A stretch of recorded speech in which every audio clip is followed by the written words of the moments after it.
देशात आणि महाराष्ट्रात नवीन सरकार बसणार. भिलाई रोडच्या प्रकरणी भिलाई रोड सेवेचा बोजवारा उडालेला आहे. संपूर्ण आरोग्य यंत्रणा आहे ती गोव्यावर अवलंबून आहे. नुसतं ह्या जिल्ह्यात नाही, आपल्याला आठवत असेल मागच्या महिन्यातच मला वाटतं मागच्या 1-2 महिन्यात अनेक वेगळ्या वेगळ्या मेडिकल कॉलेजमधून आणि हॉस्पिटलमधून आपण आपल्याद्वारे बातम्या महाराष्ट्रात दिसल्या. नांदेडला आम्ही गेलो, छत्रपती संभाजीनगरला गेलो, नागपूरला देखील गेलो. त्याच्या आधी मुंबईचा देखील आम्ही विषय घेतला होता, त्याच्या आधी ठाण्याचं घडलं. आता ह्या सगळ्या गोष्टी सरकारने हात वरती केले.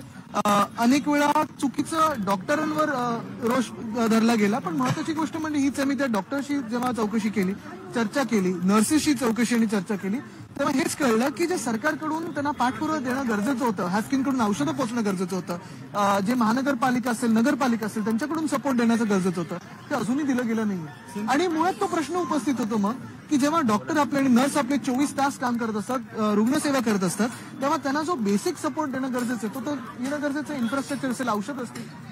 कृती स्तरावरती जो राडा झाला होता त्या आपल्या पदाधिकाऱ्यांवरती जे आहे ते विनयभंगाचा गुन्हा दाखल करण्यात आलेला आहे. कसं पाहताय महेश सावंत? मला वाटतं आपण पाहिलं असेल जे काही तिथे घडलं हे आपल्या डोळ्या देखत आहे, कॅमेऱ्यावर घडलेलं आहे.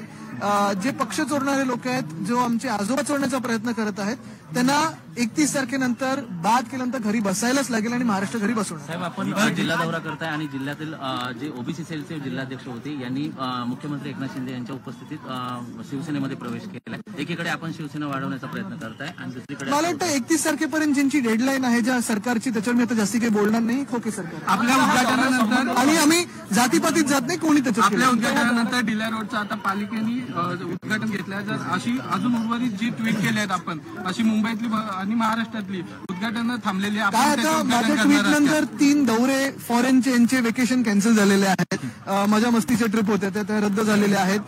ट्विट नंतर नवी मुंबई मेट्रो 5 महिन्यानंतर उद्घाटन झालं. ट्विट नंतर बोनस दिलं गेलं बीएमसी आणि बीएसटीच्या कामगारांना. ट्विट नंतर भिलाई रोडचं होतंय. आता मी पुन्हा एकदा सांगेन की एमटीएचएलचं आहे, अनेक वेगळे, मला वाटतं दिघा स्टेशन आहे, उरणची रेल्वे आहे, या सगळ्या गोष्टीचं उद्घाटन झालं पाहिजे. कशासाठी थांबलात? इतर राज्यात तुम्हाला जाऊन प्रचार करण्याची संधी आहे, तुम्हाला तिथे तुम्ही वेळ मारून नेताय, तुम्ही आमच्या राज्यात घाणेरडं राजकारण करता, फोडाफोडीचं राजकारण करता, पण जनहिताची कामं कधी करणार?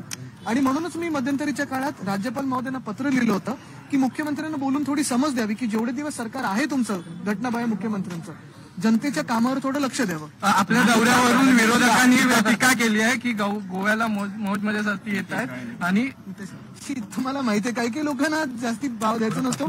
आपण आपल्या कामावर फोकस करू. मी कधीच कोणावर टीका करत नाही. आपल्याला माहिती आहे की आम्ही इथे कामासाठी आलेलो, तेवढा आम्ही करत. एक शेवटचा प्रश्न, आपण पर्यटन दौरा आहे तो आगामी निवडणुकांच्या दृष्टीने महत्वाचा म्हणतात, ती पेरणी एक होते का आणि काही संपर्कात लोक आहेत का कोकणात? आगामी म्हणजे कुठचा दौरा? कुठची विधानसभा जाहीर तर उद्या. आम्ही पण तेच बोलतो की आता घ्या कारण 40 सीटवर यांची हिंमत नाहीच. मुख्यमंत्र्यांना स्वतःच्या सीटवर परत उभं राहण्याची हिंमत नाहीये, नाही तर राजीनामा देऊन उभे राहिले असते. मला वाटतं एकच आहे, आपण पाहताय की जे काही या महाराष्ट्रात घडत आहे, मग सगळे उद्योग गुजरातला पळवले जात आहेत. आमची वर्ल्ड कपची फायनल पण गुजरातला पळवली गेली. नंतर कृषी क्षेत्र आपण बघताय कोलमडलेलं आहे. इथे देखील जे नुकसान झालं, अजून नुकसान भरपाई मिळाली की नाही मला माहित नाही. संपूर्ण महाराष्ट्रात आपण पाहताय की पीक विमा योजना असेल, नुकसान भरपाई असेल, काही काही ठिकाणी पंचनामे झाले पण नुकसान भरपाई मिळाली नाही. तर कृषी क्षेत्र कोलमडलेलं आहे, उद्योग क्षेत्र कोलमडलंय. एमपीएससीच्या परीक्षा होऊन आंदोलनं करायला लागतात. आमच्याकडे मुंबईत वॉर्ड ऑफिसर अजून 11 नेमले नाहीत. अनेक नगरपालिका असतील, महानगरपालिका असतील, तिथे अजून प्रशासकीय अधिकारी नेमले नाहीत. नक्की राज्य चाललंय तरी कुठे? कोकणात संपर्क नाही का? बरं, संपूर्ण महाराष्ट्र आपण पाहताय की आमच्या सोबत आहे आणि सगळेच महाविकास आघाडीला पुन्हा एकदा